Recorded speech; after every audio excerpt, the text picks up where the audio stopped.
না, মতুয়া সম্প্রদায়ের যারা মানুষ, মতুয়া মহাসংঘর মানুষ, এসআইআর কাণ্ডে তারা অত্যন্ত ভীত সন্ত্রস্ত হয়ে আছে।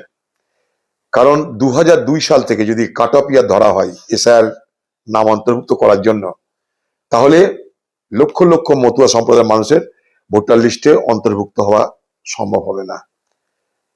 পশ্চিমবঙ্গে 1 থেকে 1.5 কোটি ধরুন মতুয়া সম্প্রদায়ের মানুষ আছে, তারা যাবে কোথায়? তারা এখানে বসবাস করে, সবাই জানে। নাগরিক আইন হয়েছিল 2019-এ, তাদেরকে ভরসা দেওয়া হয়েছিল। সেই নাগরিক আইনের 4 বছর পর নিয়ম তৈরি হলো, কিন্তু কোনোভাবেই সেই মতুয়াদেরকে কিন্তু অন্তর্ভুক্ত করা হচ্ছে না, অর্থাৎ সিটিজেন হিসাবে। এখন যা এসআইআর যেটা হচ্ছে, তাতে তো শুধু ভোটার লিস্ট না, ভোটার লিস্টের সঙ্গে সঙ্গে আপনি নাগরিক কিনা সেটা দেখারও ব্যবস্থা হচ্ছে। ফলে তারা আতঙ্কিত। তারা আমার কাছে এসেছিল, আমার সঙ্গে তারা আলোচনা করেছে, তারা ওখানে অনশন করছিল। আমাকে তারা যেতে বলেছিল সে অনশন মঞ্চে, আমি গেছিলাম। তারা বলেছে যে আমাদের দাবি কংগ্রেসের পক্ষ থেকে রাহুল গান্ধীর কাছে পৌঁছানোর ব্যবস্থা করা হোক, আমি চেষ্টা করব। সেই সুবাদে আমি একটা প্রস্তাব দিয়েছি সকলকে, বাংলায়, সে বিজেপি হোক, টিএমসি হোক। দেখুন, ভোট যখন আসবে, ভোট কে কাকে দেবে তাদের ব্যাপার, কিন্তু এই মতুয়া সম্প্রদায়ের মানুষ যারা, লক্ষ লক্ষ মানুষ, কোটি কোটি মানুষ, তাদের যে ভোটার লিস্টের নাম বাদ চলে যায় যদি, তারা কোথায় যাবে? সেই জন্য আমি একটা কেন্দ্র সরকারের কাছে আবেদন করেছি যে ডিসেম্বরের ফার্স্ট 1 তারিখ থেকে শুরু হচ্ছে শীতকালীন অধিবেশন। সেই শীতকালীন অধিবেশনে মতুয়া সম্প্রদায়ের মানুষগুলোকে অন্তত ভোটার লিস্টে তাদের নাম অন্তর্ভুক্ত করার ব্যবস্থা করা হোক।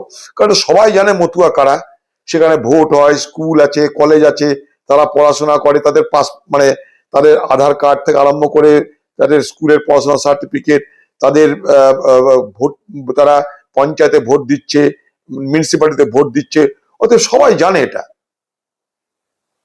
নিয়মের বেড়াজালে তাদেরকে কিন্তু আটকে দেওয়া হচ্ছে। তাই আমার বক্তব্য, শীতকালীন অধিবেশন শুরু হচ্ছে, একটা অর্ডিন্যান্স আনা হোক যে অন্তত ভোটার লিস্টে তাদের নামগুলোকে অন্তর্ভুক্ত করে দেওয়া হোক অর্ডিন্যান্স এনে। তারপরে যদি মনে করে তাদের আইন অনুযায়ী, নাগরিকত্বের আইন অনুযায়ী ধীরে ধীরে ধীরে ধীরে করবে, তাদেরকে নাগরিক করতে পারে, না করতে সেটা পরের ব্যাপার। কিন্তু এই মুহূর্তে আমরা যেটা জানি, তারা স্থানীয় মানুষ, ওখানকার জেনারেশনের পর জেনারেশন তারা ওখানেই বসবাস করে। কেন্দ্র মনে করে একটা অর্ডিন্যান্স নিয়ে এসে তাদেরকে ভোটার লিস্টে অন্তর্ভুক্ত করে দিক, নাগরিকত্ব প্রমাণের জন্য তাদেরকে দরজা খুলে রাখুক, তারপরে পরেরটা পরে দেখা যাবে। কিন্তু তারা এখানকারই মানুষ, সবাই জানে।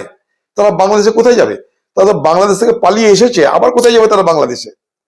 এখন যদি তাদেরকে বলা হয় তোমরা নাগরিক না, তাহলে তারা যাবে কোথায়? স্টেটলেস সিটিজেন, মানে নাগরিক, স্টেটলেস মানুষ এসে থাকবে, স্টেটলেস পার্সন এসে থাকবে। হয় তাদেরকে রিফিউজি বলে স্বীকৃতি দাও, কিংবা তাদেরকে ভোটার লিস্টে নাম অন্তর্ভুক্ত করো। তারা নিজেরা কোনো তো অপরাধ করেনি, নিরুপায় হয়ে পালিয়ে এসছে। তারা নিজেরা বলছে আমরা পালিয়ে এসছি। তারা কেউ বলছে না যে আমরা চুরি, মানে এখানে এসছি অন্য কোনো কারণে। তারা বলছে যে আমরা সবাই পালিয়ে এসছি বাংলাদেশ থেকে। আজ থেকে না, স্বাধীনতার পর থেকে এই ঢল নামছে, 71-এর পরেই ঢল নেমেছে। সবাই স্বীকৃত, এটা সত্য।